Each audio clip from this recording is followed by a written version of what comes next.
All right, welcome everybody to the October 22nd, 2025 City of Mesa Planning and Zoning Board public hearing. We'd like to begin by taking roll call, and Chair Ayers is present. Vice Chair Peterson. Here. All right, perfect. Board Member Blakeman. Here. Board Member Carpenter. Here. And we will excuse Board Members Pitcher, Montes, and Farnsworth today. So as part of the agenda, we do have a consent agenda. This will all be read into and acted on in one motion into the record. These will not be discussed individually, and we had Board Member Blakeman reading our consent agenda today. Items on the consent agenda: approval of minutes from previous meetings, minutes from the September 23, 2025 Planning and Zoning Board special meeting, minutes from the September 24, 2025 Planning and Zoning Board meeting. Take action on the following zoning cases. ZON 25-00426, Parcel C, Medina Station, 13.5 plus minus acres located approximately 1,100 feet southeast of the intersection of East Southern Avenue and South Signal Butte Road.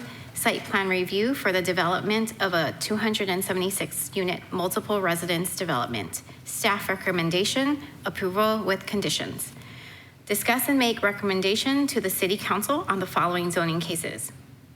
ZON 24-00998, 623 South Mesa Drive, 0.6 plus or minus acres located approximately 1,420 feet south of the southeast corner of East Broadway Road and South Mesa Drive, rezoned from multiple residence -2 RM-2 to multiple residence 4 with a bonus intensity zone overlay RM-4 BIZ, and site plan review for a 15-unit multiple residence development. Staff recommendation continued to the November 12, 2025 Planning and Zoning Board meeting. ZON 25-00256, Sun Devil Auto, Signal Butte, 5.9 plus or minus acres located approximately 280 feet east of the northeast corner of East Southern Avenue and South Signal Butte Road. Major site plan modification and amending conditions of approval numbers 1, 6, 7, and 9 of ordinance number 3884 for the development of an approximately 7,689 plus or minus square foot minor automobile / vehicle service and repair facility. Staff recommendations, approval with conditions. All right, thank you, Board Member Blakeman. So with that, I'll look for a motion to approve the consent agenda as read. Motion to approve the consent agenda. Second. All in favor? Aye. Aye. Board Member Peterson? Yes. So that's a unanimous size. I'm not seeing our voting, so. We did it verbally, Alexis, so I think we're good if that's, or do we need to do it? Oh, there it goes. Or never mind, it went away. All right, we're good? I think we're good. All right, verbally, everyone here acknowledges that witnesses, right? It was unanimously good? All right, thank you, everybody, appreciate that. With that, we'll move into the rest of the agenda. We are going to do a flip here. We're gonna go like we did down in the study session. We are going to flip items 5A and 5B to have a discussion. So I don't believe on item 5A or 5B pertaining to the middle housing, we would need another presentation, but we do have some public comments unless anyone else would like to hear that presentation. I'm not seeing that. So with that, I'm going to go ahead and open up the public hearing part and get some public comments here. I know we do have somebody online, but I'm gonna go ahead and call it the blue card first, Alexis. Does that sound good? All right. And so as this kind of pertains, I'm just gonna say this once for everybody here, as far as when we have everyone come up, if you could please come up, state your name and your address for the record, and then we'll ask all of you to hold your comments to 3 minutes. We have quite a few blue cards, so it'd be really appreciative if you could try to hold to that as best as you can. First person we have is Aura Napoleon. There she is. And I'm gonna say this too, if I mess up your names, I apologize. I'm not the sharpest tool in the shed. Hi, my name is Aura Napoleon. I live at 1007 West 10th Street in Mesa, Arizona. I just wanted to personally come down and say that I'm in favor of the middle housing project because it's going to provide additional housing for folks that are in my family that need to have those options available to us. All right. Right. Thank you very much, Ms. Pauline, appreciate that. All right, we do have one more. Chair Ayers, we did receive a request to speak online by Allie Barnett. I have not gotten confirmation yet that she is online. Allie Barnett, if you are online, you may unmute and speak.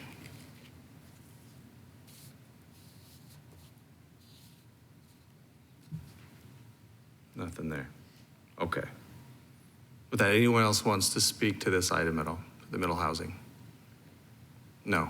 All right, with that, I will go ahead and close the public comment portion of this and open up the conversation to board, or if anyone would like to make a motion on this, we are making a motion, correct? So. Or recommendation, sorry, not motion. Where is this one? Do you want me to read it again?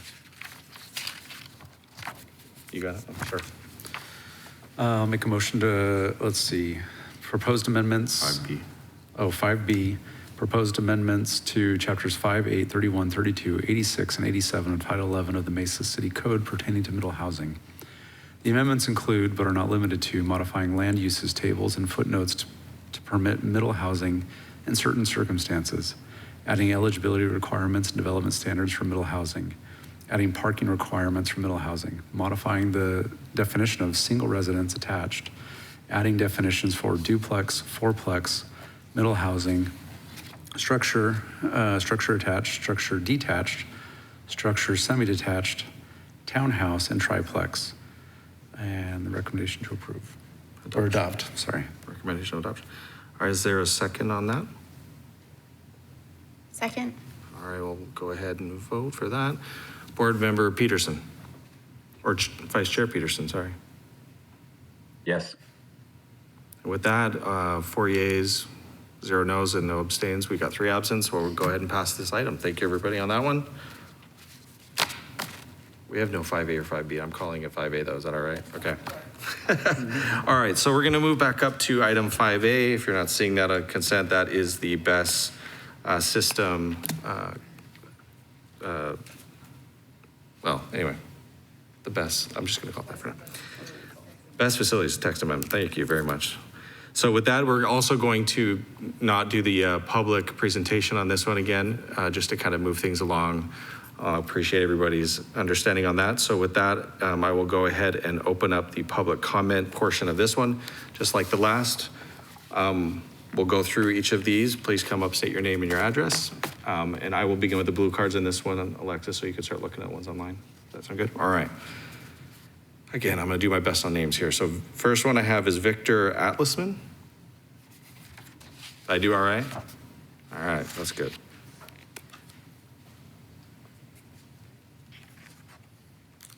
Okay, I was hoping I would not be the first one, but that's fine. Sorry, I just get the pile and it goes from there. It's all good. So my name is Victor Atlasman. I live at 10139 East Tillman Avenue in Mesa, not too far from the data centers that are nearby. Scott Somers is our council member, great representative for our community. And a little background on myself, I'm director of engineering for one of the largest EV charging infrastructure companies in the country, if not the world. And when it comes to the way this proposal is written, it actually would harm that. So I'm against the way it's written, but I understand the spirit of it. When it comes to deploying battery charging stations that support the use of battery energy storage systems, sometimes you might exceed the levels of the 1 megawatt hour simply just by deploying a few of these equipment. And why would you deploy this type of equipment? You don't have the infrastructure everywhere to deploy, especially in city communities, close to residential communities.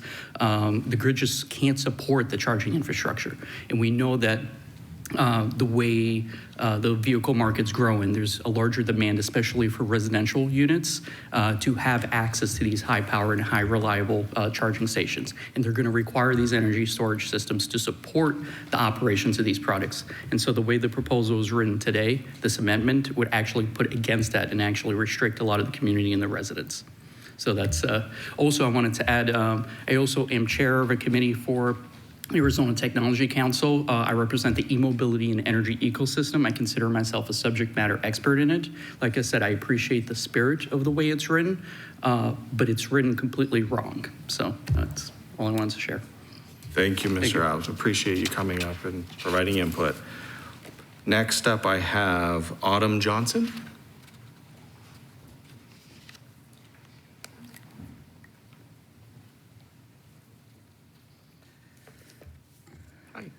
Good afternoon, board members.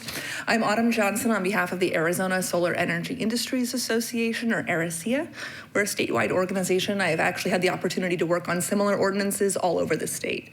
We did submit written comments on October 15th that I believe are in your packet for today.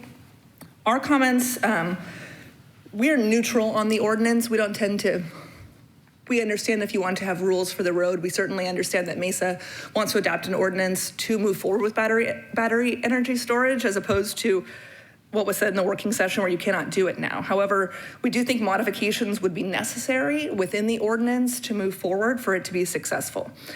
One of the most significant has to do with the applicability.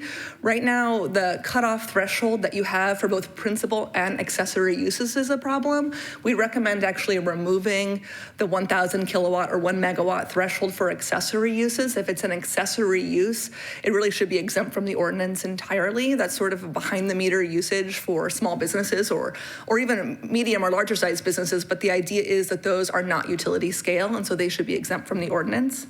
We do recommend that you adjust the size threshold even within the principal usage. We've recommended 5 megawatts within our comments, but other cities such as Buckeye, which just adopted a BESS ordinance on Tuesday, I think would be a good model for the city of Mesa. And they don't have a threshold size. They literally define it as applying to utility scale batteries that are used primarily for grid purposes.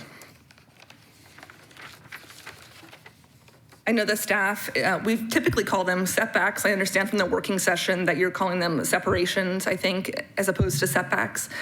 1,000 feet is extremely large. That's larger than really any of the ordinances that I'm familiar with that have been adopted.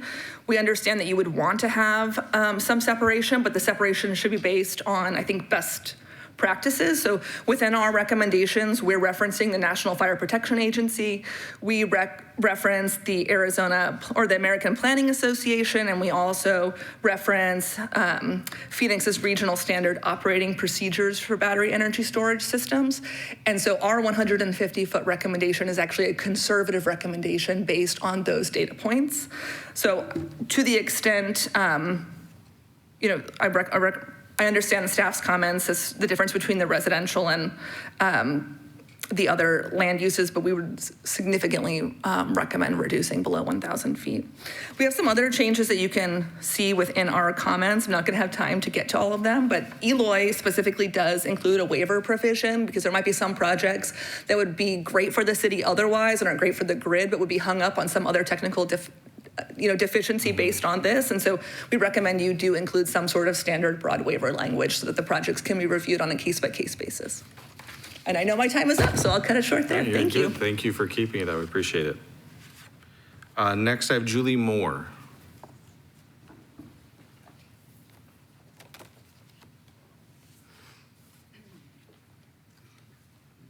Hello, I'm Julie Moore, address 522 East Desert Ranch Road.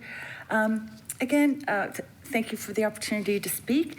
Again, I'm Julie Moore. I'm a retired battalion chief with the city's Surprise Fire Medical Department. And I'd like to address Mesa's battery energy storage system ordinance, the BESS. I recognize Mesa is balancing BESS safety with growing infrastructure needs. This is the right approach, and I want to directly address a couple concerns. First, about safety. I was there in Surprise. I have first-hand experience with what can go wrong. But here's what's critical to understand. That tragic event became a catalyst for industry-wide improvements across the nation. The battery landscape today is completely upgraded. Battery systems are now governed by rigorous safety standards, specifically the International Fire Code Chapter 12 and NFPA 855.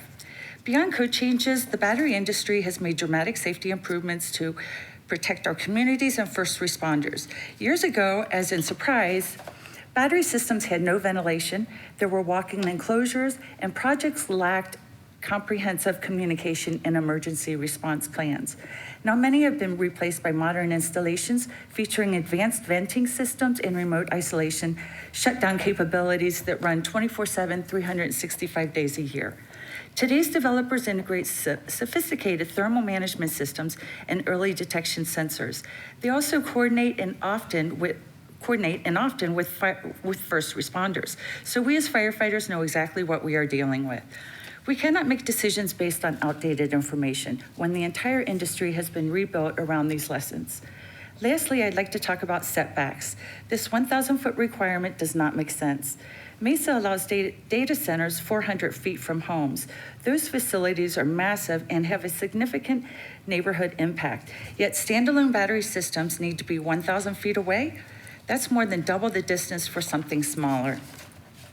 Mesa has already determined 400 feet to be safe for major infrastructure. Let's apply the same standard here. The science and safety protocol is supported. Thank you for your time. Appreciate your service as well, Mr. Moore. Ryan Rickles.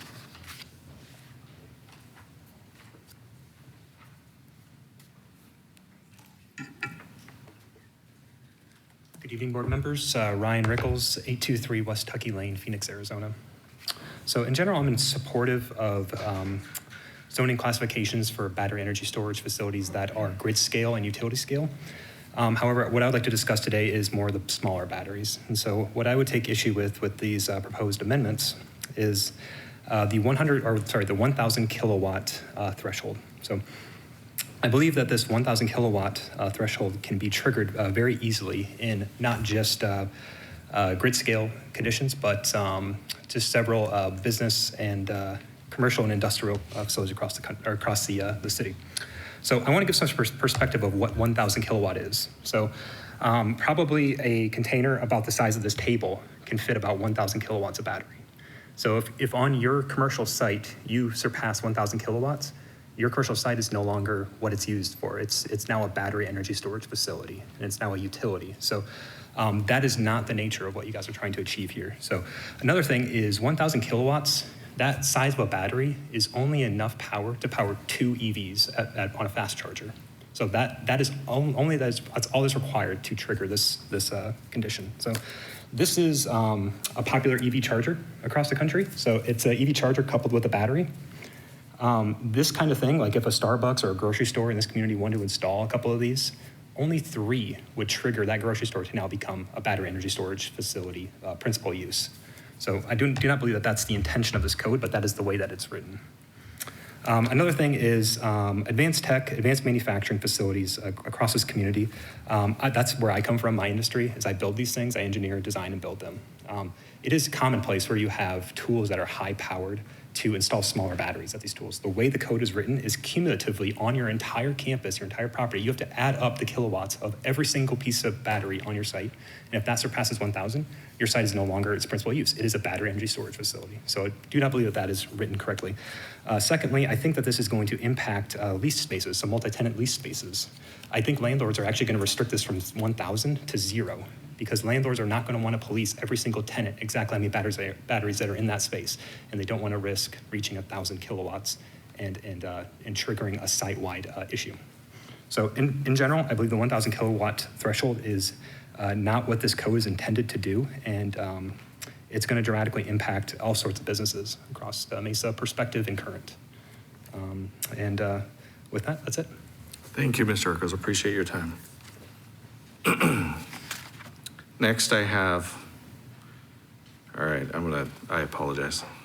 Is it Sipend Alizadeh? Did I do it all right? Pretty good. Not bad. I've had 2 chats. All right.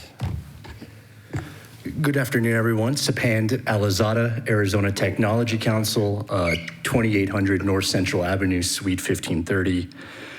Thank you to the city's development services team for bringing us together this afternoon. As you all know, Mesa has long been a leader in supporting advanced industries and has a reputation for its innovation economy. Energy storage systems are critical components to an innovation economy. Now, in early October, Arizona Technology Council submitted a letter to staff with some concerns regarding the proposed ordinance, proposed update. Autumn and Victor and Ryan did a fantastic job kind of explaining those. So I'm not going to go into detail because I think they did great. But, our first concern is with the proposed setbacks. We think it's a little too excessive. Also, the fact that it's from property lines, it should be from best equipment. Our second concern is with noise and sound restrictions. Noise regulations should be based on objective decibel levels consistent across compatible land uses. And third, as Ryan mentioned, not all BESS facilities are utility scale. So we can't treat the smaller ones like bigger ones and lump them all together. We need to be mindful of that in whatever ordinance we develop. What I hear a lot in this community, I'm at the Arizona Corporation Commission, I'm at city council meetings, town council meetings, is we need an all of the above approach to energy, especially as Arizona's growing, our manufacturing is growing. BESS facilities are critical components to this all of the above approach. So let's not turn our backs on any sort of facility that helps power the electrical grid. Let's keep moving Mesa forward and let's support these facilities as best as we can. So thank you for your service to the community. Thank you very much. Appreciate you coming up and offering input. Andy Tobias? That's good. Thank you. Couldn't tell if that last one was an S. That's right. I'm sorry for my Catholic school handwriting, Mr. Chairman and fellow members. First off, my name is Andy Tobin, 20755 North Hackamore Lane in Paulden, Arizona. And I come to you as a director of Arizona for Western Way, who you've probably received a letter from. I share with you, I spend a lot of time with Western Way, traveling the country talking about energy. You've heard about all of the above. You might have remembered my career. I spent time at the legislature as Speaker of the House, and I was at the Arizona Corporation Commission for 3 years, developing Arizona's energy plan. I was the guy who was trying to stop them from knocking over our coal plants prematurely so we can catch up with our technology. I didn't do a very good job as those started coming down, but thank goodness the technology has now advanced us to these incredible places that we are today with our energy needs. And I will share with you, Mesa is especially valuable. The leadership coming out of Mesa, and I don't have to tell your viewers and you folks, the leadership coming out of Mesa about what you have done in this community and what you're doing on energy is watched all over. I mean, we're out of Colorado and I got a call about the folks and I said, this is the place out here. So I thank you for the leadership and I thank you for what the staff has done. I will share with you that in my travels, I've not seen a setback like the 1,000 feet. That kind of, alarmed us a little bit, but as we move forward, I know you'll take those things into account. It doesn't seem to fit. We're all about having best practices. That is what the leadership does. That is what you folks are doing when people are watching you. They're talking about what are the best practices because cities and towns are looking at these investments just as you are. And they're wondering, what are we doing here in Mesa? And they're gonna find that this is a professional place who clearly deliberates properly and has a great opportunity to set the pace for the rest of the state of Arizona. So I come mostly here to congratulate you and thank you for your public service and thank you for bringing Arizona into this next age. I've got my kids like your kids, everybody's, kids are moving up. We all want them to stay here. We all want to have this power. We all want to have this energy that's going to bring us into this AI world, bring us into the next step, which is already happening here in your town. So you're setting the pace for all of these things as well. Years ago, all our power came from rural Arizona, came from long places away that and whether it be Page or Springerville or Bullhead City, Cochise County, a lot of these places are closing down. We're not used to seeing energy now coming in our backyards. And you know what? All of the above is real. All of the above technology is coming even further into the nuclear realm. It's not quite ready. It's not soup yet for that next step, but we're here with what is some incredible technology of keeping our affordability for our citizens and our businesses and to continue to bring people here. But also we want to have that, we don't want the brownouts, right? We've seen how that affects other places. That doesn't happen here in Arizona, and it doesn't happen here because of good judgment and good planning. And I'm here to congratulate you on the work that you do and the deliberation, the well thought out processes that you have. So thank you for giving me some time here to come down, neighbor Arizona coming down to tell you, and we're very proud of you and we keep watching and thank you for your service. So, thank you. You as well, Mr. Tillman. Thank you. Court Rich.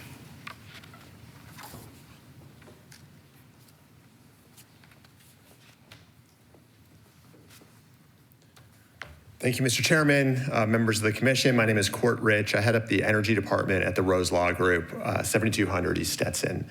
Thank you for the opportunity to speak with you today. In my role at my law firm, I have the opportunity to represent battery energy storage developers and other energy developers all over the state of Arizona. So see a lot of cities dealing with these issues. And I wanted to just provide a little bit of context that might be helpful as you work through this.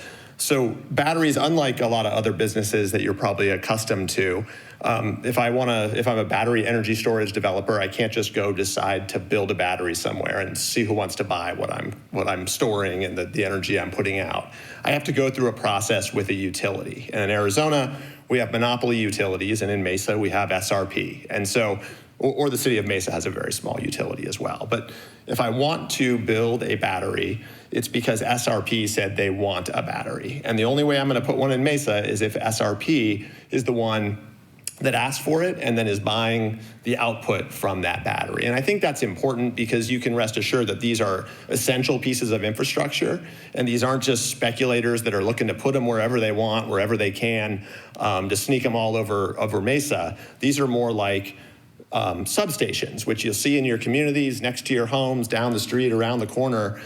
They're essential pieces of infrastructure that only exist because the utility that's keeping your lights on here needs them. And so I want to thank your staff. We've worked really closely with them on some of this language, and I think they've been super responsive and looking at this and getting up to speed and dealing with these issues and learning a whole new language of energy and coming up with a code that's very good.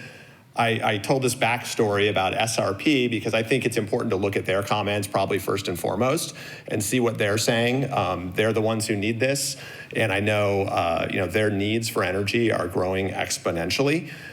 Literally, they're looking at doubling or tripling the amount of energy that they're going to use over the next decade. And so, Mesa has a great opportunity and has set a great track record of growth and capturing jobs, but you need the energy. And so, these essential pieces of infrastructure, I hope that, we'll have an ordinance that works for SRP and obviously has to work for the city too. So those are my comments, and I appreciate you listening. Thanks. Thank you, Mr. Archer. Appreciate it. Aaron Branham.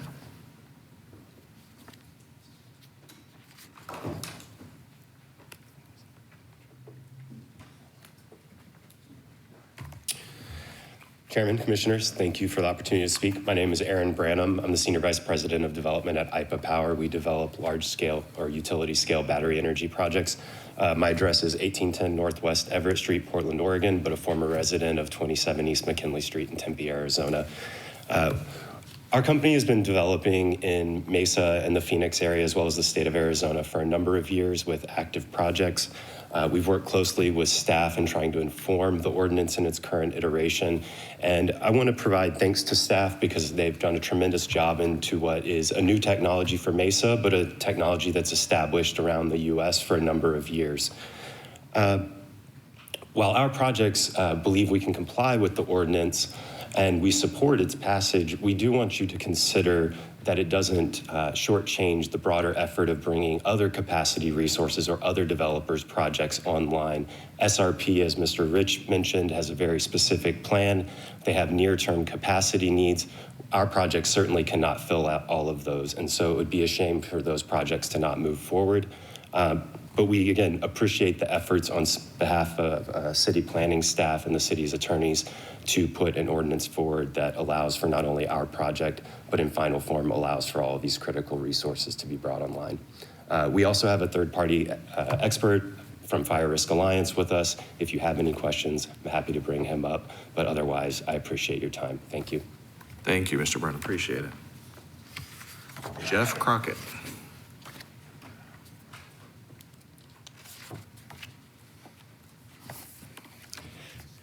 Chair Ayers, members of the board, for the record, my name is Jeff Crockett with Crockett Law Group, PLLC. My business address is 40 North Center Street, Suite 106, Mesa, Arizona, 85201, just across the street. I'm also a resident of the city of Mesa. Appreciate the comments of those that have come before me. I regularly represent renewable energy companies and municipalities in proceedings before the Arizona Power Plant and Transmission Line Siting Committee, as well as the Arizona Corporation Commission. So I know firsthand the rigorous process it is to get these projects approved, and rightly so. But also, while the rigorous review is appropriate, regulators should take care not to add unnecessary or inappropriate non-essential requirements or conditions which may otherwise necessary and sensible projects impossible or uneconomical to complete. Renewable energy projects have become critical components of resource portfolios of public utilities in Arizona, which are tasked with meeting the insatiable and growing demand for energy. A battery energy storage system, or BESS, is an essential tool necessary to increase the efficiency and capacity of the electric grid. As stated in MESA's 2024 Integrated Resource Plan, quote, the massive deployment of battery resources combined with solar and wind resources has calmed energy markets since 2020 and brought wholesale energy pricing down significantly, close quote. I applaud the city's development of an ordinance addressing BESS facilities. However, after reviewing the current draft ordinance, I have a concern which pertains to the separation requirement for residential zoning districts and uses. In the original version of the proposed ordinance, the separation requirement was a minimum distance of 400 feet from the property line of the nearest residential zoning district, residential use, church, park, school, or other sensitive use as reasonably determined by the planning director. However, this language was recently changed to increase the separation requirement to 1,000 feet for only the residential zoning district. It is not clear why this change was made or why it is necessary. There does not appear to be a reasonable basis for treating residential areas differently from other areas with sensitive receptors, such as schools, churches, and parks. I'm not aware of any public call for the change, and I'm unaware of data or studies which would support such a distinction between residential areas and areas with other sensitive receptors and uses.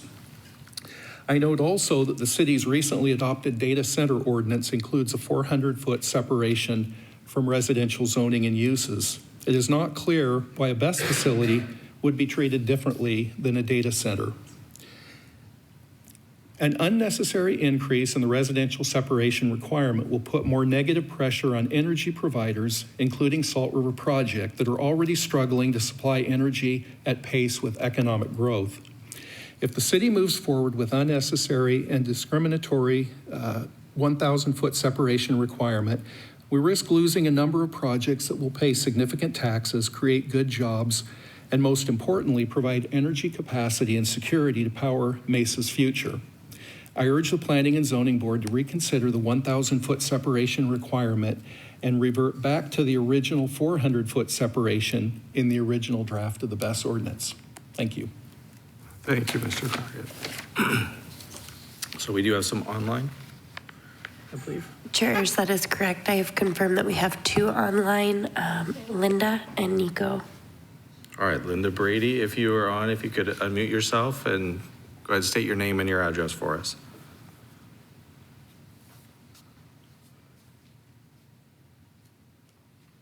Linda, are you able to hear us? Okay, we'll try Nico. Should we try that one? I was told that we did unmute Linda so she could speak. Okay. Linda, if you're there, go ahead and state your name and address for us.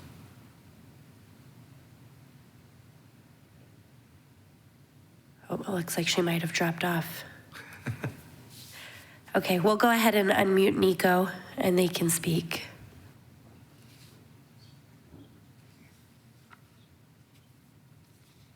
Nico Howard, are you able to hear us okay? Hi, can you hear me? Yes, go ahead. Perfect. First of all, thank you so much for having me here this evening. My name is Nico Howard, and my address is 1337 South Alma School Road. Members of the Mesa Planning and Zoning Commission, really appreciate the opportunity to come before you. I come before you today as the former chairman of the Planning and Zoning Commission for the City of Phoenix, as well as the owner of multiple properties throughout the City of Mesa. I understand the balance that you're trying to strike here with this ordinance, protecting the community while enabling responsible development, and that is exactly what you should be doing. But I do have a serious concern about the proposed 1,000-foot setback requirement for battery energy storage systems. These projects are very limited in where they can be placed, where they can be located. They must be located near interconnection to the electrical grid. There are very few places that meet these standards to begin with, but when you overlay a 1,000-foot setback requirement in addition to proximity to interconnection, there are literally no sites in the city of Mesa that can satisfy these requirements. So what starts as an attempt to protect the community very quickly becomes a de facto moratorium against these projects. But the truth is, as a state, we really need these projects to meet our ongoing energy needs, and without them, we damage our ability to serve our citizens and to continue our economic growth. The 1,000 feet as a standard is arbitrary. I haven't seen any credible evidence or scientific data justifying why batteries need to be 1,000 feet away from homes. Absent any evidence, we're essentially picking a number out of thin air, and that's really just not sound policy. Beyond that, this text amendment will set precedent that will be followed by other municipalities. If you adopt this standard, towns throughout the state will follow suit, and will create a patchwork of overly restrictive regulations that effectively kill battery storage development. I would really appreciate it if you would consider reducing that setback. I believe the setback should be 100 feet. However, if you're not able to consider that, I would encourage you to consider that this standard set here is significantly greater than what is already required for data centers, as a number of speakers have already set out on this call. We need clear, evidence-based standards that protect safety and provide the energy infrastructure our economy depends on. I strongly urge you and respectfully urge you to reconsider these setbacks. Thank you very much for your time today and for your service to the community. There we go. Thank you, Mr. Howard. We appreciate your input. Chair Ayers, I have received confirmation that Linda is back online. Okay. We'll go ahead and unmute her so she can speak.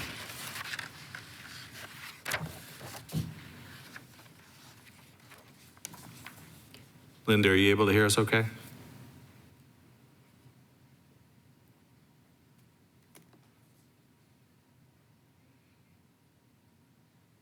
Hi, can you hear me?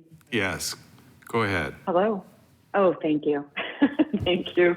Good afternoon. My name is Linda Brady, and I'm speaking today on behalf of SRP to share some concerns about the proposed BES ordinance.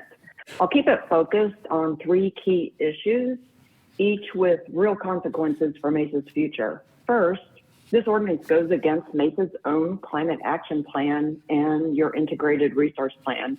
And these aren't just aspirational documents. They're the city's roadmap for a cleaner, more resilient future. The climate action plan specifically called out energy storage as a way to cut emissions and support renewables, all voted on by city council. And the IRP shows how batteries help stabilize energy markets and lower costs, which are both critical for attracting and keeping businesses. Second, the proposed setbacks are simply too extreme. Jumping to 1,000-foot setback without any data to back it up would shut down two major energy storage projects that SRP has already committed to.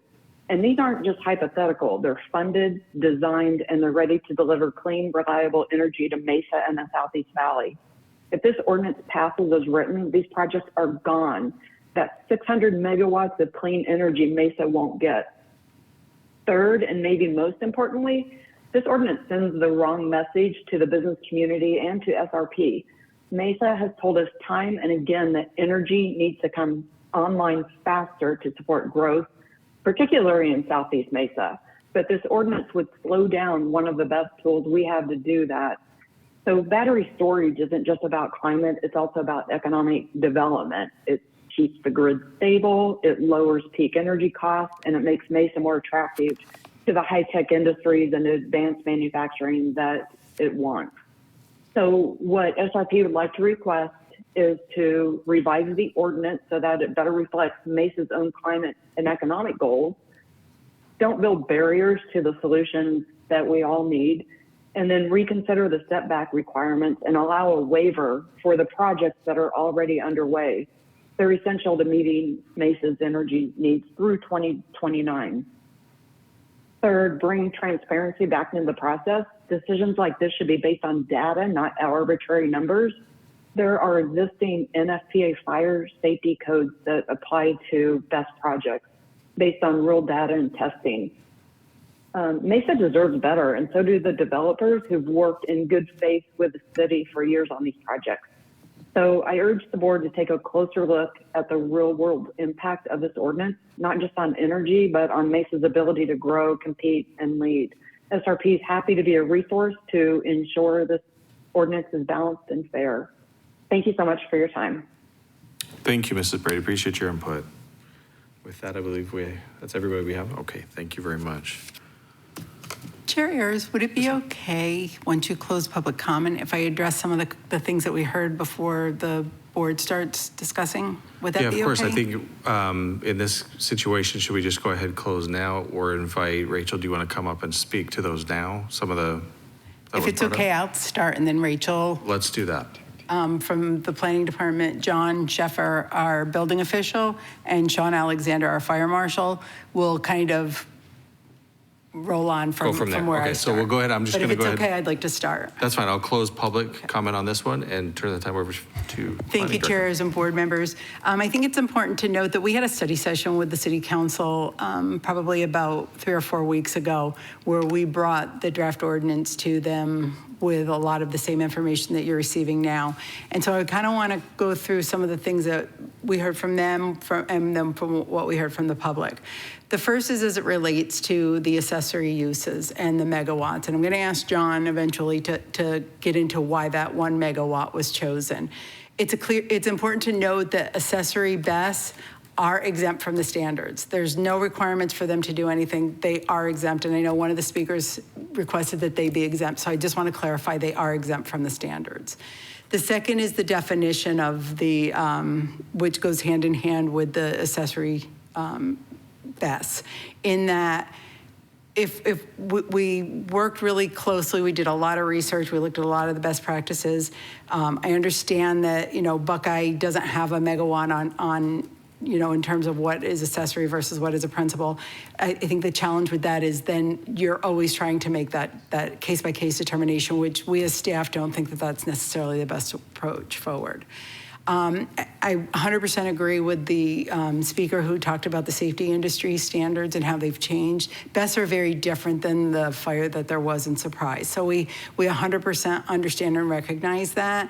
And I think that the recommendations that are coming forth, not only from the planning division, but from our building official, from our fire marshal. And I need to make it clear that our energy resource director, Scott Boucher, has been involved every step of the way in this process. So as we talk about our climate action plan, as we talk about our integrated resource plan, he is involved in anything that's coming into this ordinance, because we understand it's not just SRP that needs these BESS. Eventually, we as a utility also may need these BESS. So it's really important to understand that we've gone through that rigorous process with Scott also. I want to talk about separation versus setback. I think this is something where there's a little bit of confusion. Again, the separation is not a setback on site. The separation is, as Rachel mentioned, from the wall that is enclosing the battery storage to the property line of the closest residential. So it's not a setback on site. It's not making anybody's site unusable. It's saying you just need to be separated by that 1,000 feet. 400 feet for the sensitive receptors and 150 feet for the commercial or industrial buildings. The setback on site will be in the fire code, and I believe that we're following the NFPA standards. And again, I'll ask Sean Alexander to address that, but that is the 100 feet setback on site, which is different than the separation. So I think we need to be very clear on that. In terms of the original iteration of this ordinance did have 400 feet as the setback from all the residential districts and the sensitive receptors. The number in the research that we've done is all over the place. We've got jurisdictions like Buckeye that have 150 feet. There are jurisdictions like Irvindale in California, which is 1,000 feet. We've got jurisdictions in Virginia, which are 3,000 feet. Surprise is recommending 1,500 feet. There is no industry standard. And so what we're trying to do is balance the need of future BESS in the city with the potential safety impacts, the potential quality of life impacts for residents. So that's where the 1,000 feet, it's not an arbitrary number. It wasn't just chosen. There is no standard except for the NFPA. I will recognize the NFPA standard. There is the NFPA standard, but jurisdictions and what they're putting in their ordinances, there is no best practice. It is all over the place. And we've done that research. We've got all that information if you'd like to know what those numbers are. As it relates to the noise level, I think there was a comment about setting a decibel level, and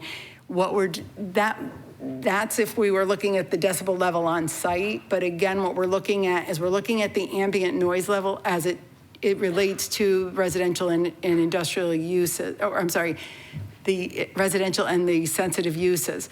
That ambient level may be 65, it may be 55. We're not asking the BESS to lower that ambient noise level. We're just asking them to maintain it at that property line. That can either be a direct calculation that's done or modeling so that we know what that ambient noise level is. We're not talking about the ambient noise level on site. So that's why there's no strict decibel level put on the noise level.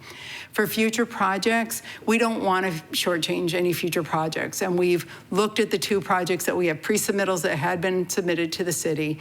We've worked very closely with those two applicants who submitted those two pre-submittals to ensure that this ordinance would not preclude them from moving forward.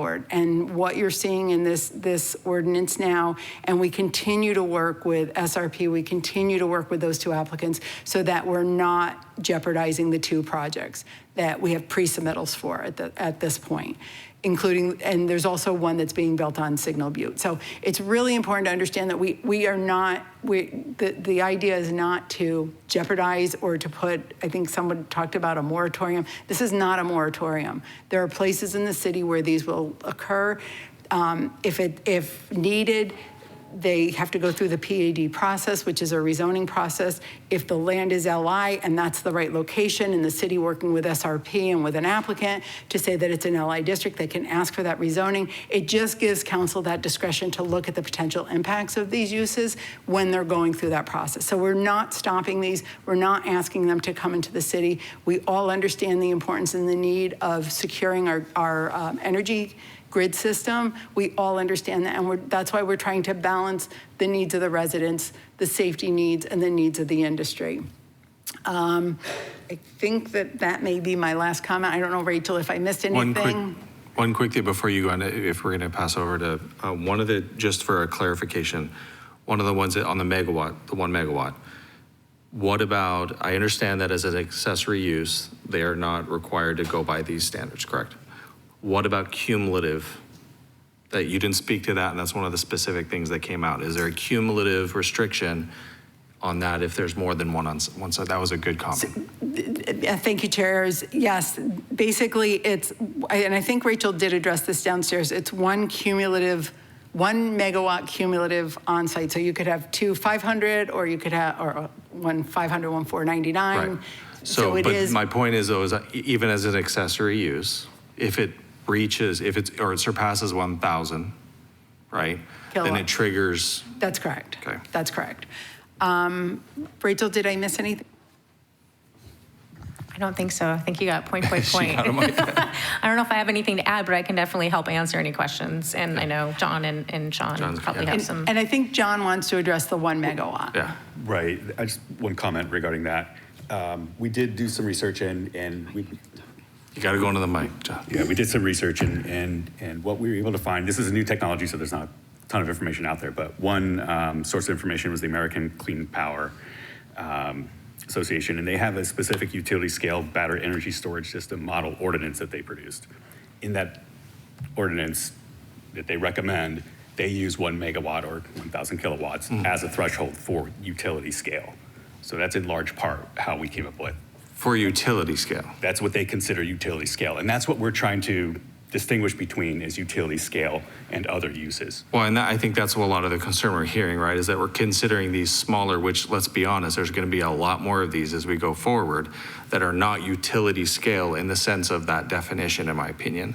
So Chair Ayers, if I can clarify, at 1 megawatt, it becomes utility scale. And that's what the threshold is that John is talking about. And that's why the accessory use, No. which is under the 1 megawatt, is not required to follow any of the standards. I understand, except but- the underlying zoning district standards. So I did a little bit of research myself as well, too. I think one of the people that came up was talking about what you're talking about with 1 megawatt, 1,000 kilowatts.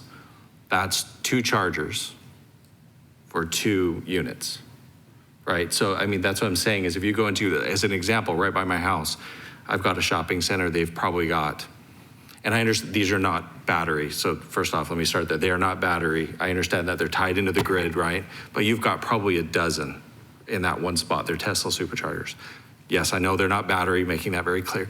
However, there's going to be more and more of these because the batteries are obviously where we're moving, right? So my question is if we get the threshold, are we talking about 2, 3, and they're done? You can't have any more of those on a site.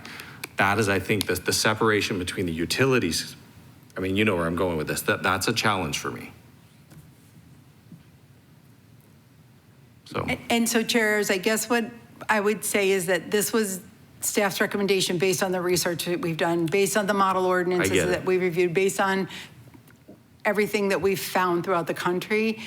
What I would suggest is if Planning and Zoning Board thinks that 1 megawatt threshold is too low, you can always make a recommendation that is different than what staff is recommending at this point. Understood, So that's kind of where we could go with that. okay.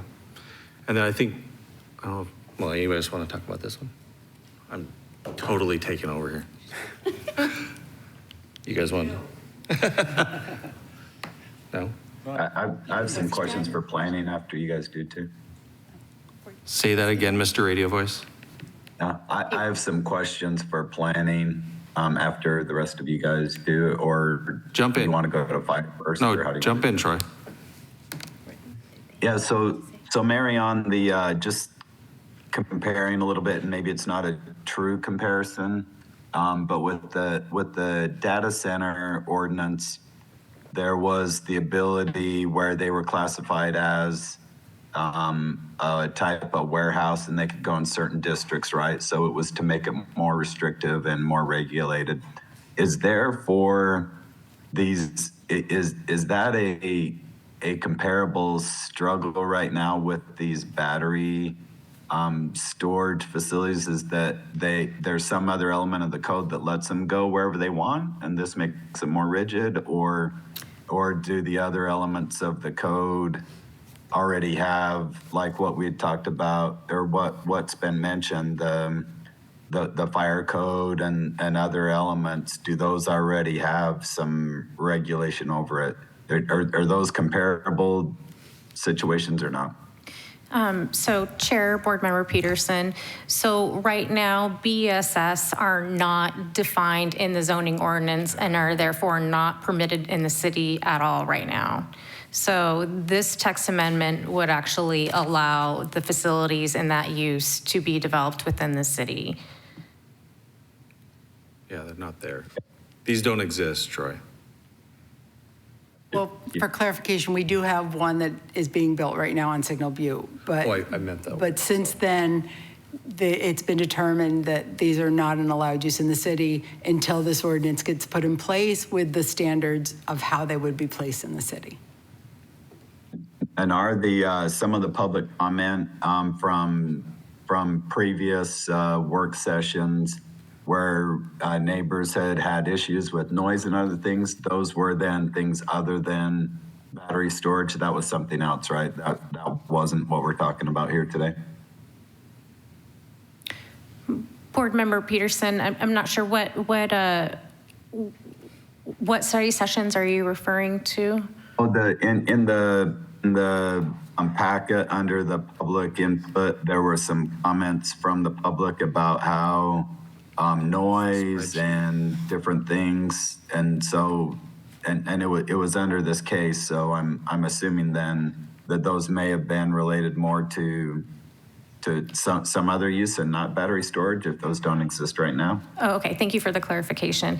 No, so these were concerns raised by the public at those public meetings about BESS facilities being developed in the city and the impacts that those would have on noise and on environment and safety if fire were to occur. So those were in relation to BESS. Okay, but more hypothetical or other situations, not based on anything in the city today? Yes. That's correct. Okay, thank you. I'm sorry, we jumped. You guys both came up, and I'm not sure if you want, Well, John, you they're wanted to here say. to help answer questions. I forgot. You don't have a prepared presentation? No presentation, just here to What about answer you? questions. Anything? All right, go.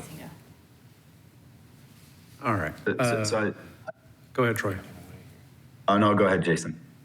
Okay, so just a few quick questions. Reading through the public comments, it looks like the separation distance was 400 for residential up until like last week or maybe this week. Is that correct? So I'm reading through all these comments. I see I'll say a consternation with 400 feet and pointing out the industry wanted smaller. Taking in that input and then coming back with 1,000. I'm curious what the stimulus for that was and maybe what spurred that. So Chair Ayers, Board Member Carpenter, I think that, again, because there is no standard, I think in discussions that we'd had, because we did have residents at the public meeting saying this is not far enough. We did hear from, other constituents outside of the industry, because the industry, and in fairness to the industry is very different than when we've seen a lot of these, catastrophic fires. So in fairness to the industry, absolutely. But I think there's this safety. With data centers, it was really about the size of the data centers, because those are large buildings. It was about the aesthetics. It was about the noise, where I think there's more of a safety concern related to BESS.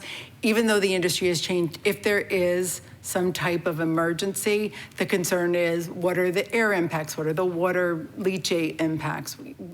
And I think that's where that 1,000 feet came from, was just to make sure that those residential uses where people are living every day and sleeping every day, that those impacts are minimized to the greatest extent possible, which is, I think, how we came up with 1,000 feet. Okay, I appreciate that. And I certainly recognize the difficult balance you're having to walk here. Yeah, it's a new industry. There's a lot of learning for all of us. As part of that learning, I started pulling up YouTube videos to see what a fire looks like at a BESS site. And typically it appears that it's maybe one cell in one container, and there's not a lot of fire. It's more smoke, and they're able to shut it down. It looks like it's more contained. Maybe our fire expert could talk more to that, but I'm saying with the new safety standards, it appears that there's better monitoring, there's better technology, there's better fire mitigation. So maybe you can trust that. Yes, hello, Chair and Board. My name is Sean Alexander. I'm the Division Chief over Fire Prevention, and I'm the city's fire marshal. Thank you for the opportunity to answer your questions today.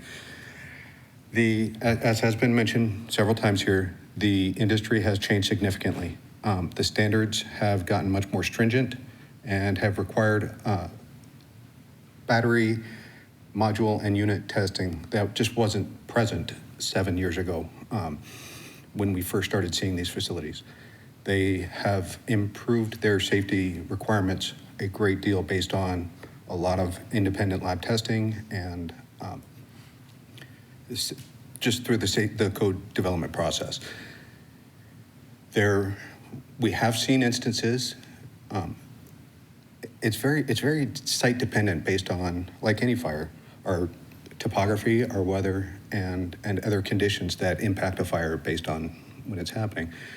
We have had here this year in the state of Arizona, smaller fires. They were different technology than what's being proposed in these current projects, but where they did spread from one container to the next.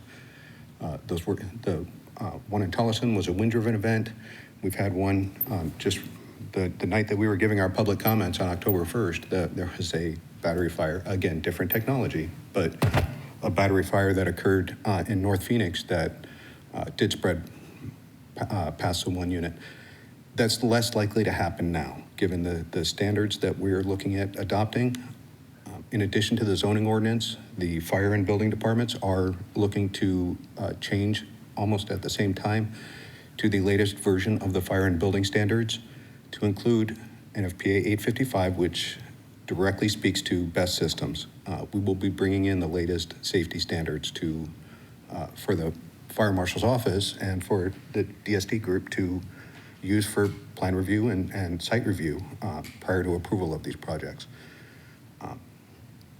So yes, there is a possibility that this can spread from one container to the next. It is happening less frequently than what you may have seen on YouTube from previous fires that are even 3 years or more that are older. So it has gotten better. Like many projects in Mesa, there is oftentimes risk that comes in a form of a hazardous material. In this particular case, it's batteries, but we have codes and standards to address and mitigate those risks. And then we are changing our tactics and strategies to address these as well, to be better at putting these fires out. We fight these best fires very differently than we would, say, a normal house fire that's your normal residential fire. We're actually not going to try and stop the fire in the involved container. Allowing that container to burn actually makes the hazard go away. Our firefighting tactics and strategy are going to focus on protecting the surrounding containers around the involved one to prevent the spread from one container to the next. And that's where our efforts are going to be focused if we have a fire on site. All right, I appreciate that. I guess another question I have with the difference between the separation and the setback. So the way I read the ordinance, the separation is from property line to property line, basically. So perimeter wall to property line of residential use. That's the 1,000 feet. No? No, board member Carpenter, so it's from the screen wall to the property line of the residential use or sensitive receptor. So when we look at if you have a site that's on an arterial road, we have a setback from the arterial that's 15 feet. So that's how far back that wall would have to be placed at least. So it's not from the property line itself, it's from. And then the 100 feet inside the perimeter fence, we'll call it, begins, or is it from the property line? That setback begins from the property line and then goes inside the property to that first battery module. Okay. The reason I bring it up is because I was looking at vacant land where a site like this might try to site itself. And one example, I wanted to see how big 1,000 feet was, like in real terms. And so I took the property line from City Hall parcel here and went north to 1,000 feet, and it's basically to the Serine front door. Yeah. So it's pretty far. I mean, I can appreciate that. That's a good distance, but when you see it that way, it seems a little excessive, and I'll put it in the context of why I think it seems excessive. If I look along like our freeways, like the 24, the 202, those are generally where our industrial areas are. And so if you have a freeway buffer, those freeway ADOT right-of-ways are 300 to 400 feet, and then you've got drainage and then a residential, say, on the north side. But if you're looking at those parcels on the south side of the 24, for example, there's still 300 or 400 feet that they would have to go into those parcels before they could do a best site. Like when I see it that way, that's a long distance with monuments in between to screen and buffer. So for example, here we'd have the post office and the development services building between, and it seems like that would create a screen in a way. If I can, chairs and board member Carpenter, these are a little bit different than data centers in that data centers there was a lot about the aesthetics and the screening from that perspective and the noise.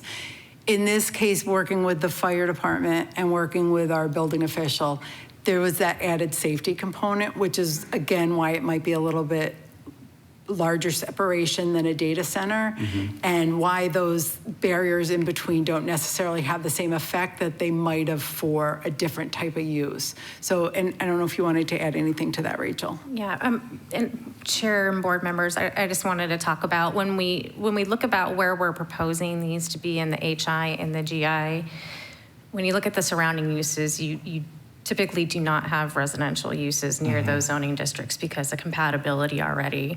And similarly, you don't really have churches or schools located in those facilities. You may, but it's not going to be as prevalent as you would see in an LI where it starts blending, kind of merging into a sort of residential use. So I don't see that there's going to be a lot of conflict just because of the zoning districts and the way that they kind of transition.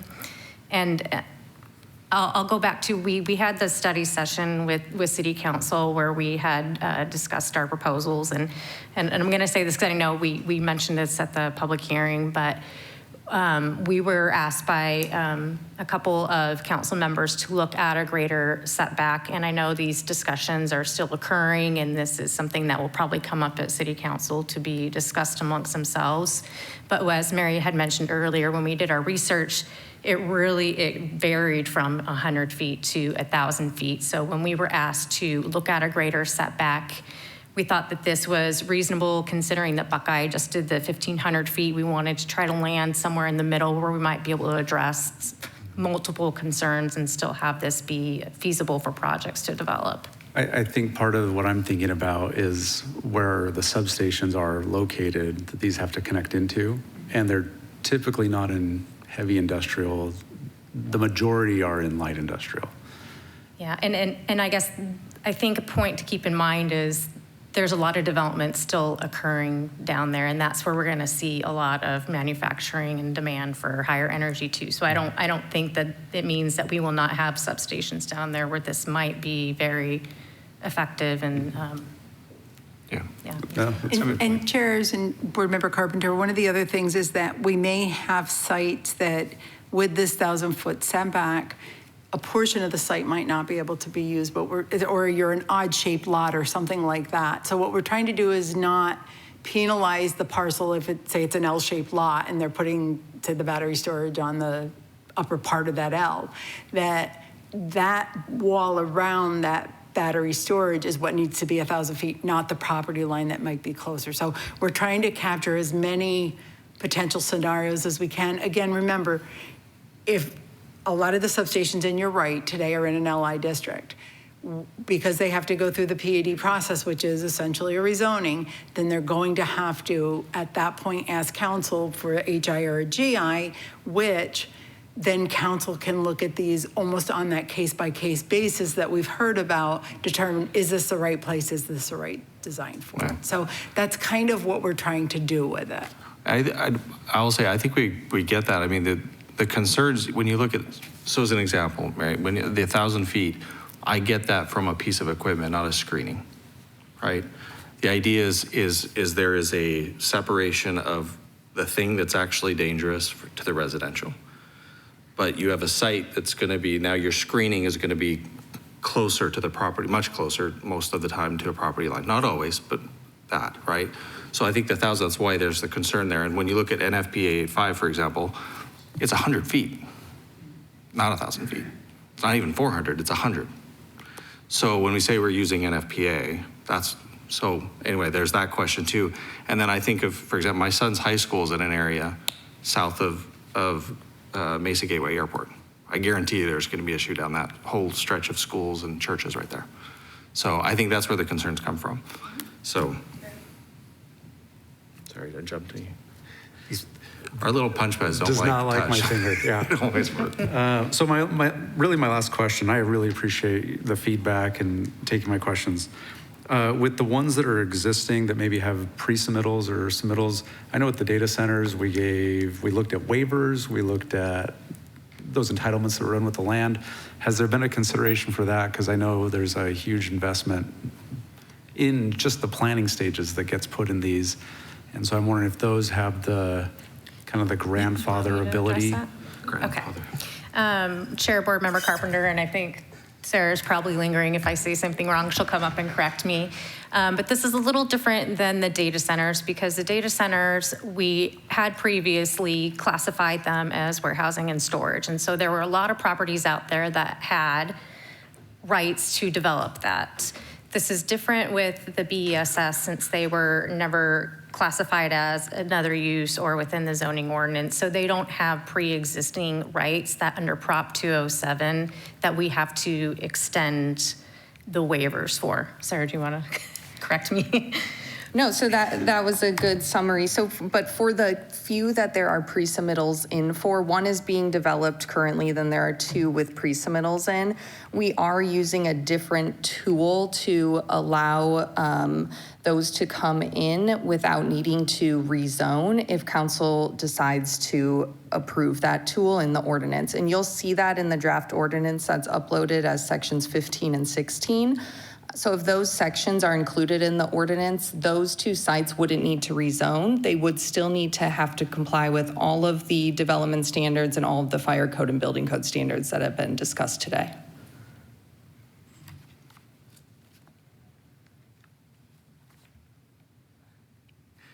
Troy, is there anything else from you for questions? Yes, actually, some questions. So on the, and for Mr. Alexander as well, on the setback, and appreciate the update and information on the codes evolving as this technology evolves. The setback is one tool, right? Are there other tools with, just like with a building, you can have different fire ratings on walls for, you'd mentioned just like other flammable or potentially hazardous materials that you have, other things besides the setback that would allow this that would address the public safety issue as well? Yes, Chair and Board, thank you for the question. The discussion today has been focused on the setbacks. That's obviously a high priority or a high visibility item surrounding this topic. But like any building system that goes in, with these BESS systems, the fire code has adapted and added safety requirements for these types of facilities to include the plans that were discussed in the study session, so we have an idea of augmentation, what the site might look like over time, guarantees that the sites will be decommissioned when they reach their end of life. But as part of any project review, it's gonna go through the plan review process, and the building official and the fire marshal will provide input as necessary. But each site is different. So typically what we are seeing with many of these projects is they do have fire and explosion testing that is required to be submitted as part of the latest versions of the fire code and the NFPA standards.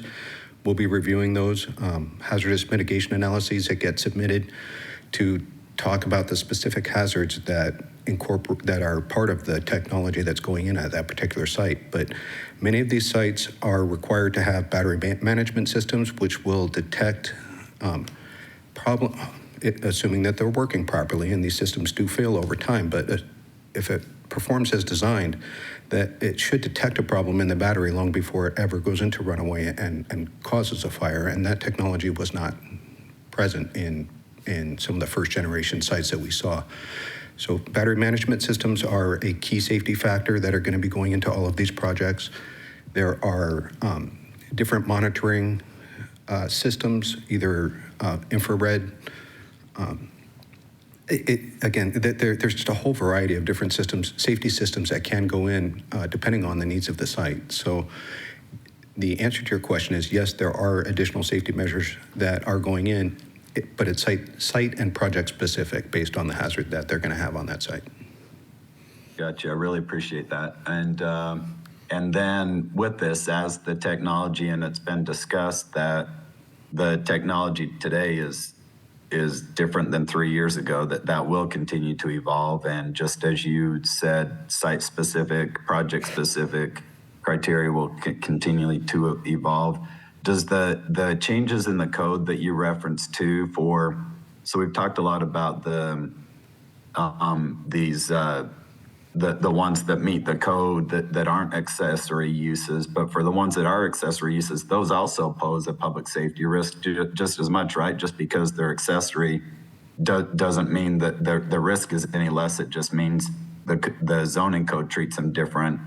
But then the fire and the building codes that you talked about are the tools that you use to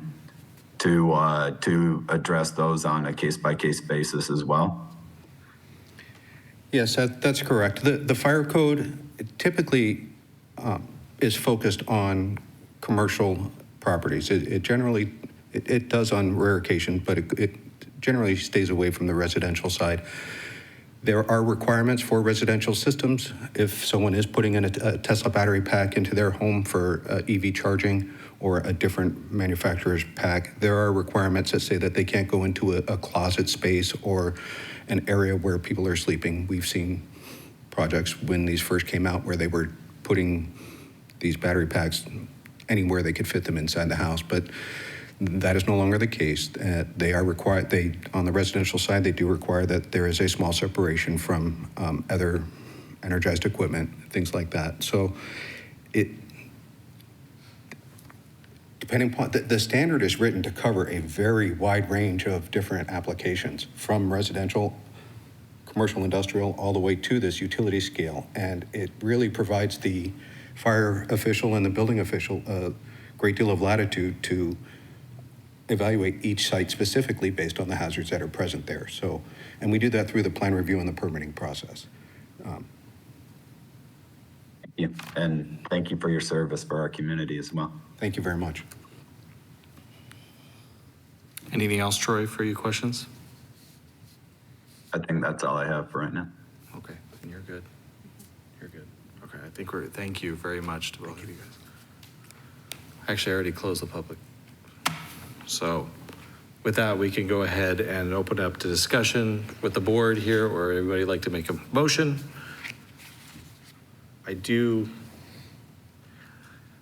Actually, I want one quick statement. So first of all, I want to recognize staff. I know you guys have put a lot of time into this, far more than we probably can recognize right now. So but as far as if we were to make recommendations of changes, how loose can I be? Because I'm trying to read through the ordinances right now to find the specifics. So I do it right, but at the same time, I'm multitasking and doing it very poorly. Sure. So Chair Ayers, I think that the main concerns that we've heard from the board are related to the separation requirement and to the megawatts and the limit for what an accessory is. Yes, I would. For me, I would say that's right on. I'm not sure if you guys all agree with that. And so if you have a specific recommendation that you want to make, you could make a specific recommendation. Is there a way to go back and ask staff to look at that if we're going to council in December? I'm going to ask Kirsten to help with this one. I'll be just to add to that, to be honest, because I'm looking through and I took a stab at like what I think, for example, a cumulative number would be. I'm multitasking, trying to run the meeting and trying to look this up at the same time. So I'm not very super specific yet. This doesn't What do you look my think? finger I know, either. I told you, you got to really. Yes, Chair, board members. So I don't think that you have to give a, pinpoint Specific. number, but for a recommendation to ensure that there isn't a problem where this ordinance would need to come back to P&Z before council could act on it, the more specificity you can apply to your recommendations is best. Of course. Yes. And so, Chair's a suggestion is that you could say, for example, for staff to go back and evaluate the 400-foot setback to determine if the ordinance should be modified to 400 feet. And then we would go back and do some additional research. So if you can give us that, so not a specific number, but a kind of a Gotcha. broad area for us to go back and evaluate. And Chair, if I may just add on to that, because Mary's certainly correct that you can ask staff to evaluate and provide more information to City Council, and they can provide that additional information to City Council and inform them that it was at the board's behest. That just would not form a part of your recommendation. So for it to be a part, you would have to make a specific number or a request on what we think it would or a be. request tied to that. Got it. Does that make sense, guys? So just to comment on this too is, and I think the four of us as board members are all very, in our professional lives, are all very technical oriented as well. And so it's, when we see specific numbers, specific setbacks, specific requirements, we want to see the science behind them, the math behind them, right? Why this is what it is. And it feels like that from the discussion that these type of facilities, and fully understand that they are part of the future energy portfolio for businesses, how they manage their power supplies, for even on the utility side, managing supplies, knowing that it's something important to be in there. So to have some way to allow them to be developed is important. But it sure feels like that each one is a case by case. Let's look at it and see what it is. Let's see how we're using the fire code, the building code, the other codes to address the life safety issues. It's in my head, I'm having a really hard time meshing zoning code with the technical nature of what we're talking about, and trying to bridge that together, because it feels like that's the world where it should live in. And those are my thoughts. So I think just wanting to speak on this whole thing, and I certainly appreciate staff's efforts. I understand the intent of what we're trying to accomplish here, and appreciate everybody who's come out to speak as well and has written comments. So I think I kind of go back onto so many different things we've done at Mason. I would say some of the key things, like we've talked about the drive-through way back, and then now we talked about data centers not so long ago. And now we're talking about this. The thing that I think I would say across the board on those three topics that I consistently have concerns with is that the industry has come out, right, and expressed concerns. And I kind of turn and look at the folks here who have explained who they are, what their roles are, what committees they're on, you know, who they work with, their experience with other locations. And for all of us, although as much as I think everyone here collectively have people talk about YouTube's, Google searching, looking at what Buckeye does. We've done our researches, right? Maybe we spent 15 minutes, maybe we spent 15 hours. I assume the folks up here are spending careers on it versus hours and half days or days. I always believe that what we do, so my greatest concern becomes when there becomes, the industry comes out and starts to say, hey, we're really concerned, it's not working for us. SRPs online, right? We've got folks who have sat in these roles that it really matters to them. I always feel on anything we do and any project, anywhere, any place in my day job to what I do here is that there's a win when the two communities come together. And I think that I truly believe it's possible. And again, a lot of this is in the air, right? Like 100 feet, 1,000 feet, 300 feet. So let's pick an average, draw a middle. I think there's so much we don't know. There's so much we do know. Technology continues to change. 7 years ago, 3 years ago, what it is today, it continues to change. But when we put hard laws of ordinances, it sits it in this moment, this time, and oftentimes it's highly conservative, right? And because you're trying to protect the safety and welfare, and I certainly respect that. Safety and welfare of folks are by far the most important thing. But at the same time, that's also the balance, never at risk of the safety of folks, but we have to look at what's smart development, right? We take 1,000 feet and we put that around a property that no longer can serve Mesa residents as developable land, as something that is an amenity, something we want to go to, visit, live, play, work, whatever it is. It takes that land away from us as residents or as an amenity. So I think the thing I personally struggle with here is, obviously there's things that, I don't know, like if we come up with some number while you're redlining or whatever, I don't know if 400 is the number, I don't know if 1,000 is, I'm not saying it's right or wrong, but I think for me, rather than saying relook at the numbers, I would love to see Mesa take a better process and take the industry folks and say, hey, these 20 folks have really spoken out and said, these are our concerns. Can we get into rooms? And that might take multiple meetings, right? So we all can come together, and by the time we're sitting at this point of voting, it's not like, you know, discounting the work that you guys all have done in the planning side. I certainly don't want to do that, but I also don't want to discount folks who have come out and said, this is not good, right? This doesn't work for us. It hurts us, right? For some reason, folks are saying this, and these are reputable folks saying this.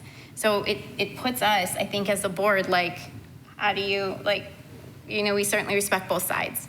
So I would challenge Mesa, and I don't know if this is throwing this all out there, but I would challenge Mesa, like, can we come up with a better way? Like, we go back to the drive-throughs, we go through the data centers, and now we've got this. I don't know what our next one is, but do we keep pushing forward and we just, I mean, it's certainly all of them have gotten passed, so is that what we do? I don't know.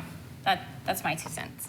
I'd love to see us to come to a better way, and I'd love for us as, from businesses, residents, schools, churches, that we all come together. By the time it's moving forward, it's a unified Mesa that we vision together, right? And it's a win for businesses, it's a win for residents, it's a win for all of us. It's a great community.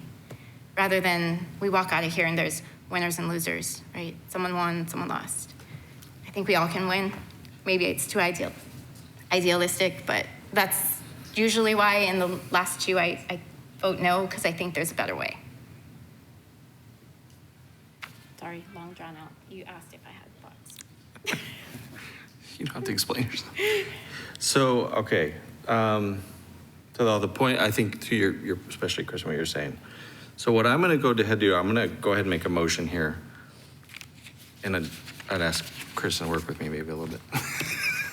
But here, so just to start it. Chair, if I may, I apologize. Please. If it would be helpful, we could adjourn for 10 minutes and we could work on some proposed language if that would be helpful. Let me take a stab first and then you just tell me. But I'm going to start off. So here's where I'm at. When it comes to the, I'm looking at the facility standards. The setback, I get that actually. I'm kind of inclined, I think 1,000 is heavy-handed personally. So, sorry, separation. Yeah, be right here, right? So, but I'll be honest, where my main concerns are is the accessory use. Those are where I have most of the challenge personally with me. When you're looking at it as an accessory, the 1 megawatt, especially as a cumulative number, is a challenge. So that is with that. So what I'm gonna go ahead and do, I'm gonna just say it first before I actually read into it. But what I'm gonna say, and I want the board kind of chime in here and tell me what you think, but what I would say is, section 11-31-37, which is the facility standards, states, and from what I could tell, I believe there's 2 sections that have the 1,000-foot separation in there, but there might be more. But what I would propose is we go back to the initial draft of 400 foot on the separation. So I would propose that change. On where I was trying to read through the rest of it as far as the accessory standards, the 1 megawatt and the number there, I'm not sure on. That's the one I would have a challenge with putting a number, but what I would push back on staff is to look at that and kind of come back to something when you're looking at, again, I think to kind of go a little bit with what you're saying here, Jamie, I think I would challenge Mesa as from a staff perspective, a look at it. When you look at, for example, and I know I talked about the Tesla superchargers that are coming in. These battery facilities are going to become far more prevalent than they are now. They're going to happen, and you're shaking your head. I especially, by the way, appreciate, Julie Moore, who's here from Surprise, the battalion chief, and then you as well, your input. But I think we're going to see more and more of this. And I understand the safety aspects of this, But that type of use is not only going to help us from the public good. Energy is the key for us growth as a city and as a state. Energy is massive. And so I know that distribution, so I have a challenge there. So that being said, I'm not sure what to put in for that one. So I don't know if we want to go ahead and go a recess there to work on language for that, but that's because I do not have a specific number there that I would. Well, and Chair, to add a comment to that too is with technology changing like it is, 1 megawatt today is, I mean, tomorrow, briefcase space and capacity and everything else, it's just a different animal. It's just like semiconductors, right? That's changing so fast. So it feels like I mean, I don't have that expertise, and it feels like picking something for the sake of picking that. And so, for example, I mean, is putting the 1 megawatt even in the ordinance make sense? Do we look at something else? So, Chris, what do you think as far as, I didn't read it specifically for that reason. I want to kind of outline my thoughts and then get your thought. Right, Chair, and as to the first part with the changing back to the 400 feet, you wouldn't need to motion on a specific section. You could just say that part of your motion is that change from the separation requirement to 400 feet rather than 1,000. That one's easy. As it relates to the 1 kilowatt, that's something that I think during a break we could, 1,000 kilowatt, but I get you. I mean what you know. That if we take a break, that I can work with you on some language. Or another option is, like Mary mentioned earlier, that your recommendation is the change based off of the separation requirement, and that you want more data or information by the time it's brought to City Council. Yeah. And that you would like to see the change made, so it increases that amount, but not tied to a specific amount, knowing that if there ultimately is not a change in that number, it would not change your recommendation to a disapproval. Understood. So go back to the board. Vice Chair Peterson, with you as well. And please, if you guys have thoughts, what do you think about what I'm saying here? I have a quick question. So is there also a possibility to wrap in that, like, being the fact we all admit that technology changes faster than fast, right? We don't know what's coming and we can't predict that. Is there a way that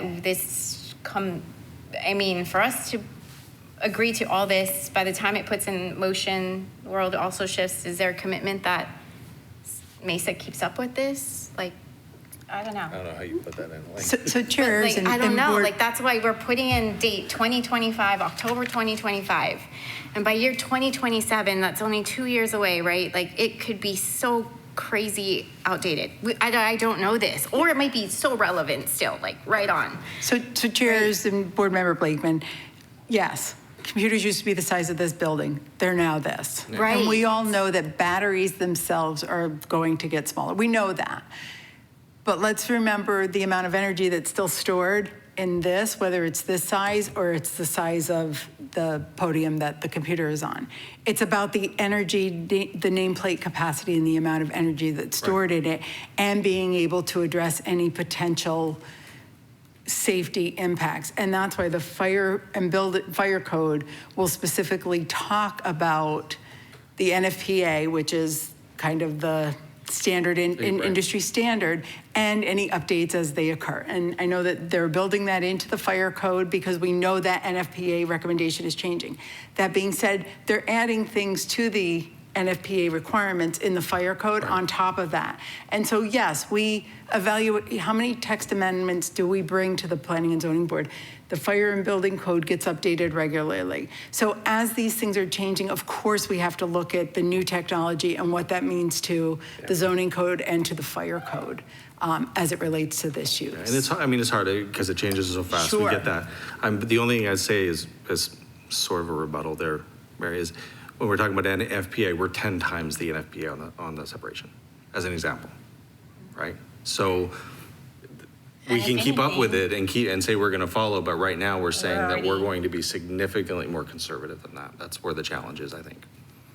So anything else from the rest of the board as far as what I was saying as far as moving forward, so we can kind of decide? And I also think, like, if anyone cares most about it not catching on fire and their safety standards, or who's getting sued, I mean, yes, it could be Mesa, but who more but the people who build them and create them as profit-making centers and create them as their vision and their life right? This is what their life is, what they do, right, for a living.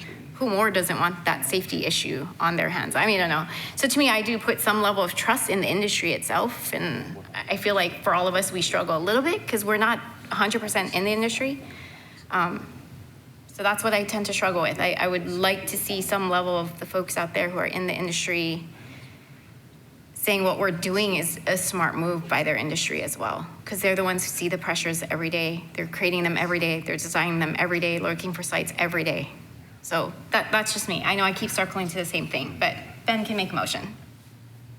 Well, and just to comment on that too, is that the fact of such a wide spectrum of setbacks and spacings that other ordinances that other municipalities have adopted from what was presented just seems indicative to say that the clear answer isn't out there. And so that's what makes it even harder, is that there's not something that's even somewhat proven. It's a wide spectrum of data points right now, and everybody's trying to figure out where's the right spot for this to be. Yeah.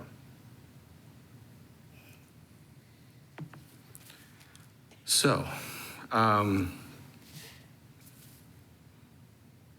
thinking about the options, Kristen, that you provided. Actually, I'm trying to figure out the best way to kind of move forward to this, because I think we want to obviously push something. Let me get the ordinance. So, all right, I'm going to go ahead and make a motion here, and I don't think we need to pause. Let's just kind of move forward and see what we get. And board, hopefully you guys are feeling pretty good about this. So, item 5B, proposed amendments to chapters 5, 8, 31, 32, 80. Oh, I mean, they're reading the wrong one. Never mind. Sorry. Item 5A, PZ 25093, proposed amendments to chapters 4, 5, 6, 7, 8, 10, 31, 86, and 87 of Title 11 of the Mesa City Code, excuse me, pertaining to battery energy storage systems. The amendments include, but are not limited to, adding definitions for battery energy storage system, battery energy storage system facility, augmentation, and nameplate capacity, modifying land use tables to add battery energy storage system and battery energy storage system facility, establishing development and other standards specific to battery energy storage systems facilities citywide. Staff recommendation is adoption. I would move to recommend adoption from the board with the following changes. I would, in section 11-31-37, under the facility standards, we changed the separation that was previously in the first draft 400 feet, which is now read as 1,000 feet, back to the original 400 feet. I think that's a change we should propose. And then under, and again, I didn't write this one down, but under the accessory uses right now, we have a current 1 megawatt restriction as far as max capacity and a cumulative accessory use. I would propose that we go to a minimum 5 megawatt, but I would ask staff to review that to move forward to see if that number makes some sense. And I would propose that we recommend adoption with those changes. Is there a second on that motion? I'll second. So, yeah, couple of, are you okay for discussion, Chair? A little bit, just to clarify a couple things. Of course, absolutely. Yeah, so the 400 feet, clarify again, is that only to a residential use, or 400 feet to, and I'm not looking right at the text right now. Yeah, so I could go, so the 400 feet is for the residential, which is the only one that says to a residential use is 1,000 feet currently. It would match what other, what's sensitive, thank you, the other sensitive, which is also at 400 feet, sensitive uses. And then on the megawatt side, what's your thought on the if the 5 seems to have more flexibility, and what's your thought on a caveat to be reviewed on a case-by-case basis or something like that, so that it's not a hard lid, but then if they come in on case by case, and it's something that then they show how they're meeting fire code, they show how they're meeting building code, they show how they're the new technology is working and protecting it, that it doesn't change the zoning code is just a thought. That was the intention of what I was trying to say is 5, but asking staff to look at that, to provide that, whether that is a case-by-case review, whatever that process might look, but that was the intention, yes. So chairs, it's important to note that they would have to meet the fire code and Yes. whatever's in the building code. So there's no course. discretion on that. The case-by-case from a planning perspective is a little bit different. So they would have to meet all of their requirements, and looking at it on a case-by-case, unless we had criteria that we were looking at that on, again, from that quality of life perspective, that would be challenging. So, and the fire code is already addressing that on a case-by-case basis because they have to meet those requirements. Okay. What do I need to modify the motion? Because we technically have, Yeah. Chair, yes, since you had a motion and a second, you do need to take a vote on that motion. Yeah, If you then, there anything else if I it need to doesn't add here? pass, then you can motion again with new. so with that, we'll go ahead and vote based on the motion as I put forward and as you seconded, correct? So go ahead and vote there. If it, there goes. And then Vice Chair Peterson, what is your vote on the motion? Yes. With that, we've got the motion passing as I read into it. We're good there. Okay. Chair, wait. just to clarify, that was a motion to approve your original recommendation as written. Okay. That is it. Okay, with that, I think we are completed with item 5A on the agenda. They are having discussion, so I'll wait a second. Chair, if you would give a moment. Of course, please.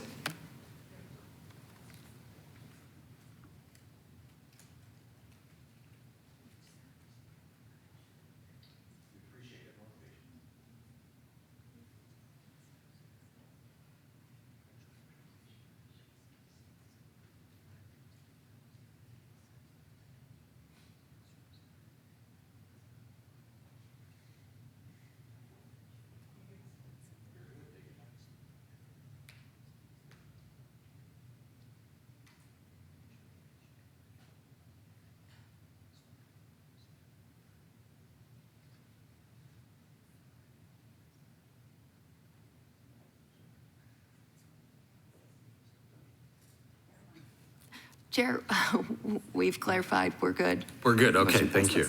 With that, is there anything else that we need to discuss before we go ahead and adjourn? Chair, nothing from us. Okay, I'll look for a motion to adjourn. I'll move that we adjourn. Is there a second? Second. Second, did you catch that? Second. All right. All in favor, and Vice Chair Peterson? Yes. And there we go. We are adjourned. Thank you, everyone, for being here and staying.